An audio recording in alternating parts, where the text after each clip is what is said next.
Hello you guys, how's it going? My name's Nathan. I'm here to tell you a little bit more about the plant that started my plant journey for me, one that I hold so near and dear to my heart, and that is Peperomia.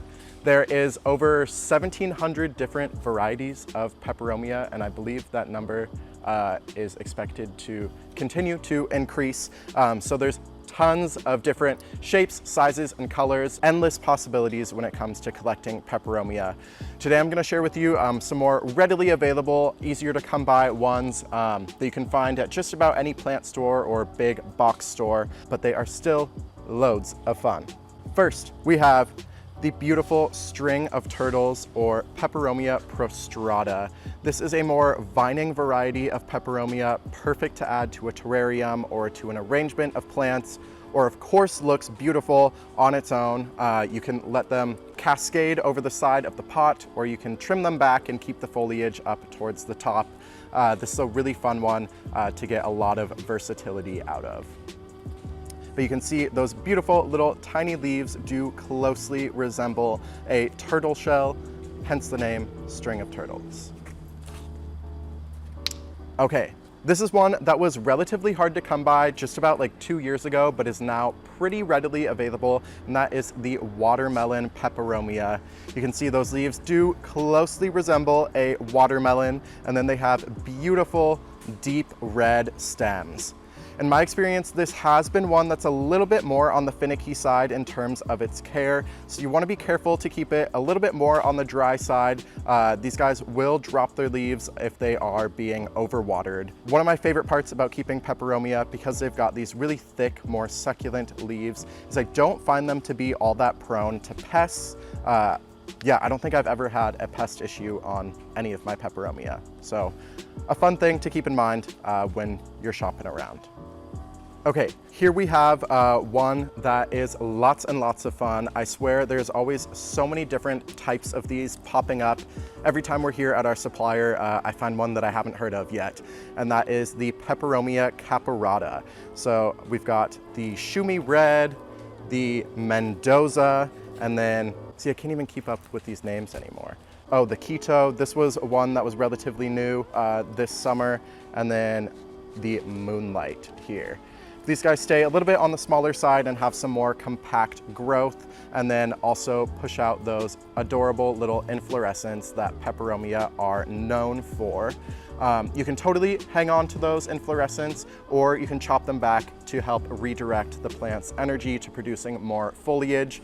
That's what I tend to do myself when it comes to keeping Peperomia, just because I don't think the flowers are all that cute. But to each their own, they are really easy to get to bloom, especially if you are feeding them often. Here we have the Peperomia Dolo brimiformis, or just the taco plant. It is so adorable. You can see these leaves do look a lot like a little taco. They've got this little almost transparent stripe down the center of the leaves, so you can see all that water stored in the plant. I think it looks absolutely adorable, and this is another one that tends to stay a little bit smaller and more compact. Okay, I think this one is one of my absolute favorite Peperomia, and that is Peperomia Hope. Similar to the Peperomia prostrata, this is a vining variety that produces just such adorable little round leaves. Plants that produce round leaves are definitely some of my favorite, and something about the finish of these guys I think just looks so zen and so peaceful. Oh.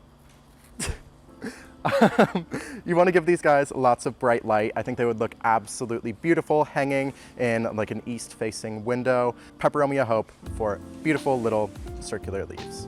Okay, this one is actually the plant that taught me all about variegation.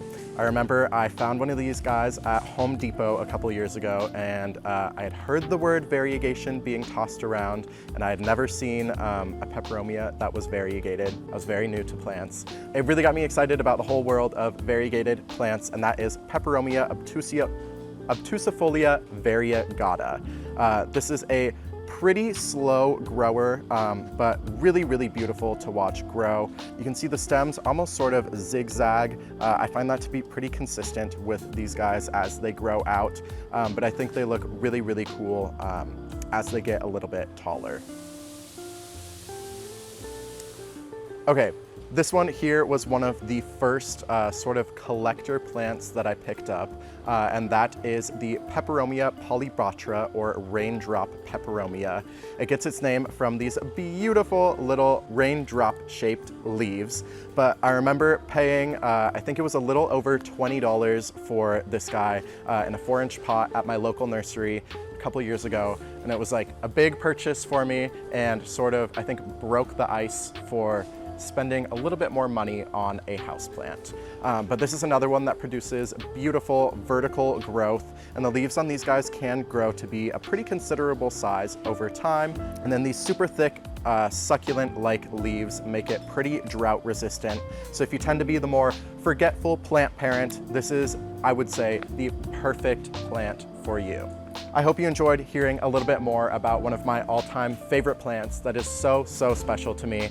I highly recommend picking up a Peperomia no matter your experience level or how many plants you have. If you're a beginner, they're perfect for that. If you are a experienced plant collector, there's tons of really hard to find Peperomia that are an absolute joy to keep.